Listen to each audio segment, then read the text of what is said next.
அண்மை செய்திகளை பார்த்து வருகிறோம். விஜய் முதல்வராவதை பாஜக தடுக்கிறது என்று காங்கிரஸ் தரப்பிலிருந்து குற்றச்சாட்டு முன்வைக்கப்பட்டிருக்கிறது. பெரும்பான்மையை நிரூபிக்கும் இடம் சட்டமன்றம்தான் என்றும் உச்சநீதிமன்றம் கூறியிருக்கிறது எனவும் தெரிவிக்கப்பட்டிருக்கிறது.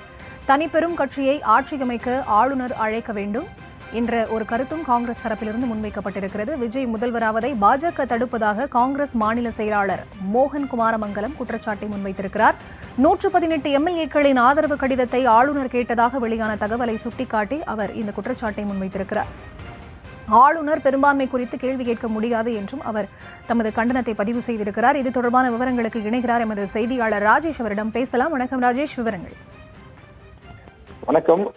விஜய் தமிழக வெற்றி கழகத்தினுடைய தலைவர் ஆளுநரை சந்தித்து ஆட்சி அமைப்பதற்கான உரிமை கோரினார்.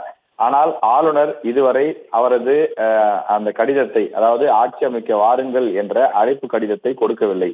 இதனால் நாளைய தினம் நடைபெறுவதாக தெரிவிக்கப்பட்டிருந்த இந்த பதவியேற்பு விழா நடைபெறுமா, அதாவது தமிழக வெற்றி கழக தலைவர் விஜய் நாளை முதலமைச்சராக பதவியேற்பாரா என்பதில் தொடர்ந்து சந்தேகம் நீடித்துக் கொண்டிருக்கிறது. இந்த நிலையில தான் காங்கிரஸ் கட்சியினுடைய மூத்த நிர்வாகி குமாரமங்கலம் தன்னுடைய எக்ஸ் வலைதளத்தின் மூலமாக நீண்ட ஒரு பதிவை வெளியிட்டிருக்கிறார். அதில் விஜய் முதலமைச்சராவதை பாஜக விரும்பவில்லை, அதனால் முட்டுக்கட்டை போடப்பட்டிருக்கிறது என்று அவர் மிக கடுமையான வார்த்தைகளை பயன்படுத்தி பல்வேறு உதாரணங்களையும் புள்ளி விவரங்களையும் குறிப்பிட்டு அவர் தெரிவித்திருக்கின்றார். அதாவது எந்த ஒரு கட்சிக்கு பெரும்பான்மை இருக்கிறதோ அவர்களை அழைக்க வேண்டியது, பதவி பிரமாணம் செய்து வைக்க வேண்டியது ஆளுநருடைய பொறுப்பு.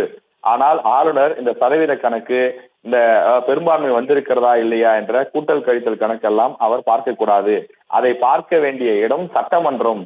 சட்டமன்றத்தில் தான் நீங்கள் இதையெல்லாம் கேட்க வேண்டும் என்றும் அவர் குறிப்பிட்டிருக்கின்றார்.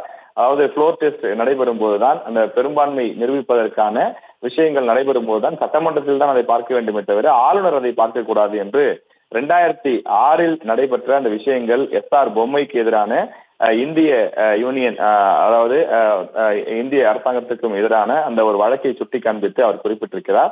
அது மட்டும் இல்லாமல் ஆளுநர் சட்டமன்ற கணக்குகளின் நடுவர் அல்ல என்றும் அவர் குறிப்பிட்டிருக்கிறார். ஆதரவு கடிதங்களை கோரவோ அல்லது யாரிடம் எவ்வளவு இடங்கள் இருக்கிறது என்பதோ தனிப்பட்ட முறையிலோ ஆளுநர் மதிப்பிடக்கூடாது. அவ்வாறு ஆளுநர் இவ்வாறான விஷயங்களை எல்லாம் செய்தால் அது குதிரை பேரங்களுக்கு வழிவகுக்கும். எனவே ஆளுநர் அரசியல் செய்யக்கூடாது என்ற பொருளிலே காங்கிரஸ் முக்கிய நிர்வாகி அதனை தெரிவித்திருக்கின்றார். அது மட்டும் இல்லாமல் 2016 ஆளுநருடைய விருப்புரிமை அதிகாரங்கள் குறித்து அரசியலமைப்பு சட்டம் விவரித்திருக்கின்றது. எனவே அவற்றையெல்லாம் அவர் கருத்தில் கொண்டு செயல்பட வேண்டும் எனவும், சிவராஜ் சிங் சௌஹான் வெர்சஸ் சபாநாயகர் 2020 வழக்கில் நம்பிக்கை வாக்கெடுப்புகள் விரைவாக நடைபெற வேண்டும் என்றும், ஆளுநர்கள் காலதாமதம் செய்யவோ அல்லது நிபந்தனைகளை விதிக்கவோ முடியாது என்றும் நீதிமன்றம் வலியுறுத்தியிருக்கிறது என்றும் அந்த விவரங்களை எல்லாம் குறிப்பிட்டிருக்கிறார்.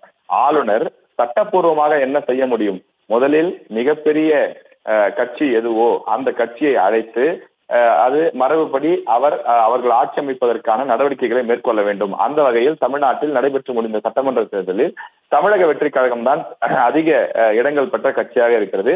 எனவே தமிழக வெற்றி கழகம் விஜய் ஆட்சி அமைப்பதற்கு தேவையான நடவடிக்கைகளை ஆளுநர் செய்ய வேண்டும்.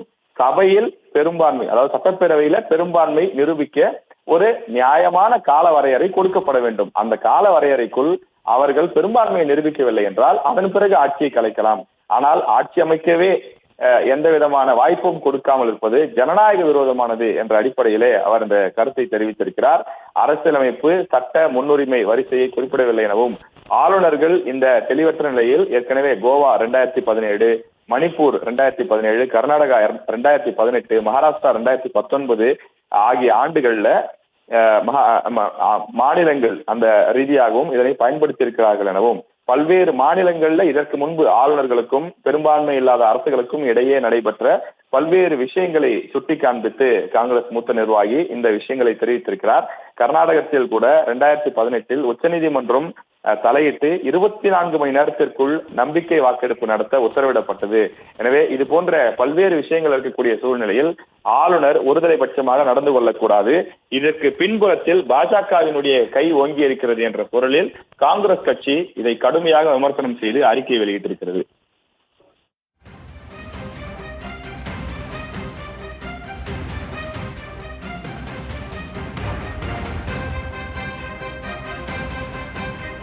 விவரங்களுக்கு நன்றி ராஜேஷ்.